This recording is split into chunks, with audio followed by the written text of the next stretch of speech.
Hello everyone, thanks for watching. This is Eagle Owl. Today I wanted to go over a illness I had when I was younger. When I was like 24 and 3/4 years old, I caught an illness known as ITP, which is short for immune thrombocytopenic purpura. It's basically an autoimmune disorder. And autoimmune disorders is when your body attacks itself in one way or another.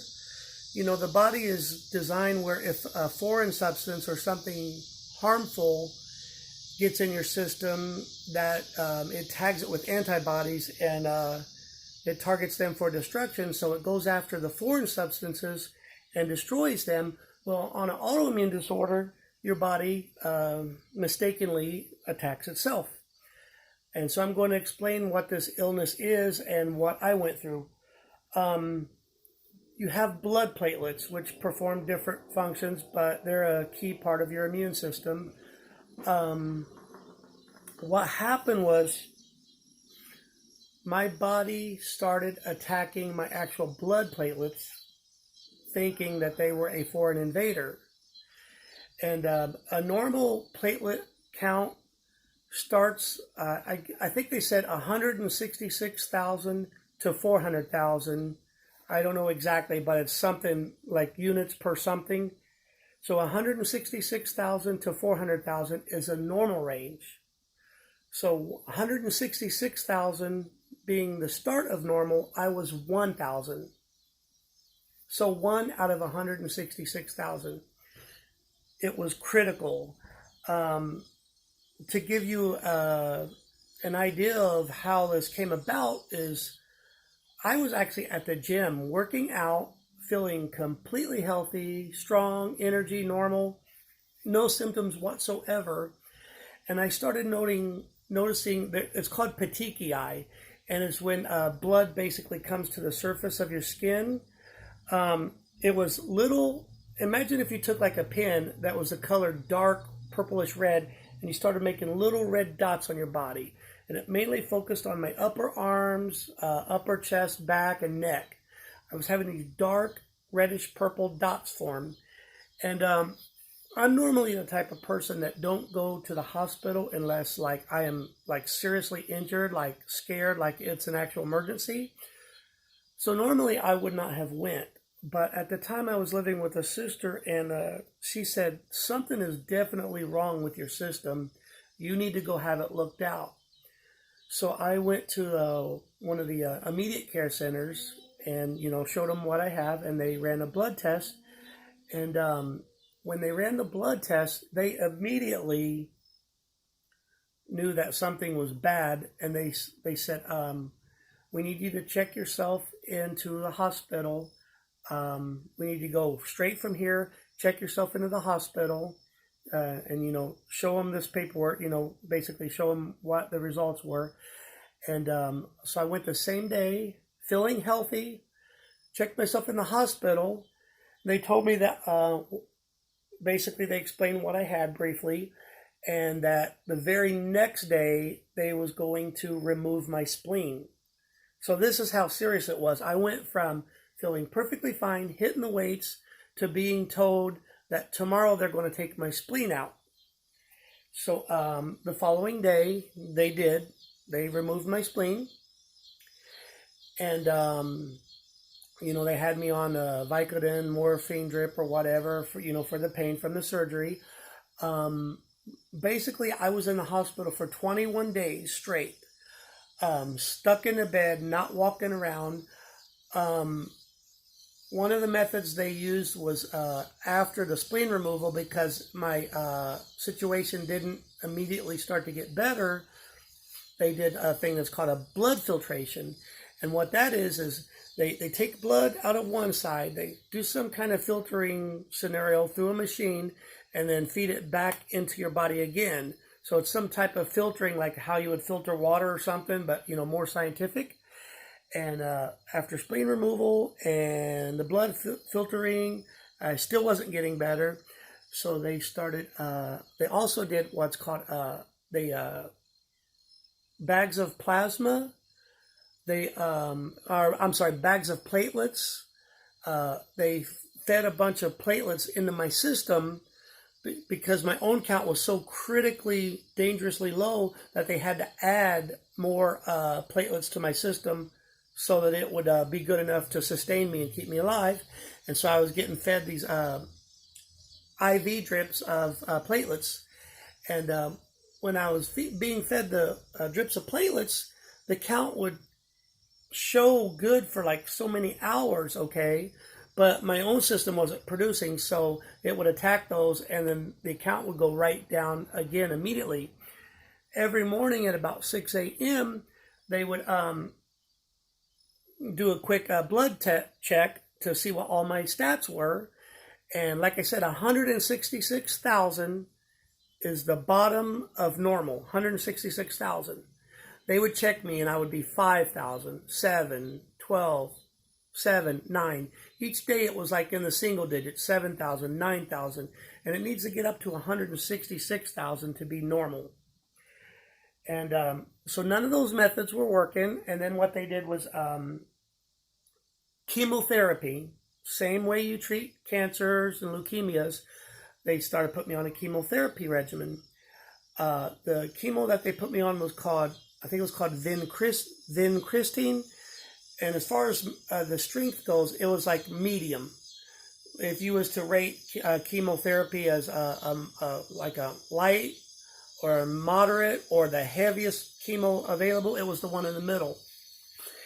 And they would give me that. The next day, counts were still bad. The next day, counts were still bad, still bad, still bad. And then one morning, they did my blood work, and all of a sudden, the count had bumped up from being like 6,000 and 7,000 to like something like 17,000. And they're like, okay, that it did a pretty decent jump overnight. We're going to check again tomorrow and see, if there's any more progress. So it went from 17 to like 39,000. And they're like, okay, it's climbing. And then like the third day, it was like 65,000. And they're like, it's steadily climbing. We're going to keep you on a regimen of chemo for a while. And we're going to have you come back like once per week. And so we can get a update on where you're at. And so basically over the course of so many days on chemo, my count was steadily climbing and improving. This is called my bicep, so I just thought I would have to throw that in. So I got better. When I entered the hospital, I was weighing probably, 180 pounds, 178, 180. And during the course of this chemo attacks everything. It attacks the bad stuff. It attacks the good stuff. But in theory, the good part of your body recovers because of your immune. It's supposed to try to recover, but it basically is hard on everything in your system.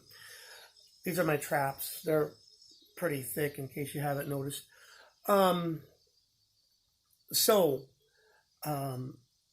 Part of what happens when you're on chemo is your muscles begin to waste away. They shrink up, they get weaker from lack of use and from the abuse that chemo puts on them, because chemo it's almost like a poison. I mean, it's strong stuff. I whittled down from 178 pounds to 132 pounds at my lightest. While I was in the hospital with all my parts getting weak, at some point, I rotated my spine, the disc in my spine. So each disc, one goes here, and then one lays directly over the top. Well, what happened is one of them discs did a twist to the side. So instead of being directly in line, it was a quarter of a turn to the side. And when I got home, I realized that I was in major back pain. I didn't know what was wrong, but I knew my back hurt really bad. I was walking real slow like an 80-year-old man. My back was hurting. I was completely destroyed. And when I told the doctor I was in this major back pain, all they did is prescribe me strong pain pills and said, there, have fun, more power to you. And first few times I took the pain pills, I felt a little better, but they weren't helping me. And I was home for weeks with my disc thrown off track in so much pain, about the worst pain I ever felt in my life. And I remember one day like I hit the wall and I'm like, I started cussing and I'm like, they're either going to have to kill me or make me better, but I can't stay at the in the condition I am. So either put me out of my misery or make me better, because I can't handle this pain. And I decided to try a chiropractor. Well, when I tried the chiropractor, they took an x-ray of me, and as soon as they took the x-ray, she's like, okay, we know exactly what's going on here. We're going to take care of you. They put me on the side. They did their little thing. I heard da da da da da, about like 8 pops in a row, and it scared me. And they had me, the first week, they had me come in every single day. And then the next week, they had me come in like 3 times. And then the following week, 3 times. And then a week later, 2 times. And then a week later, 2 times. And then there for the course of 4 or 5 weeks, they had me come in 1 time every week. And then they eventually weaned me off of having to go to the chiropractor. And I recovered.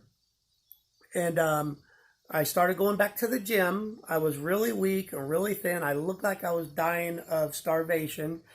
And I started light, okay? It was very demoralizing.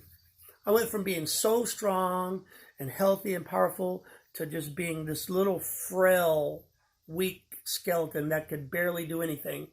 When I went back in the gym, I went super light. I was grabbing a little 5-pound dumbbell here and 10-pound there. I was doing super light. I was like, I just got to get my body moving again. We'll eventually get there. And I was sad. I was depressed, but I was like, I got to get myself back in condition again. And like on the machines, the pulley machines with the flat where you pull the pin, I would put like 20 here and 30 on this one and 20 on that. And then a couple weeks later, when I was adding 20, all of a sudden that went up to 30. And then a couple weeks later, I was doing the 40. Well, my muscle came back really, really quick. I would say, this is a rough estimate because this was 20 some years ago. I would say in the course of 6 months, I was 100% back to the condition I was in before the illness that I had. The illness is considered somewhat rare.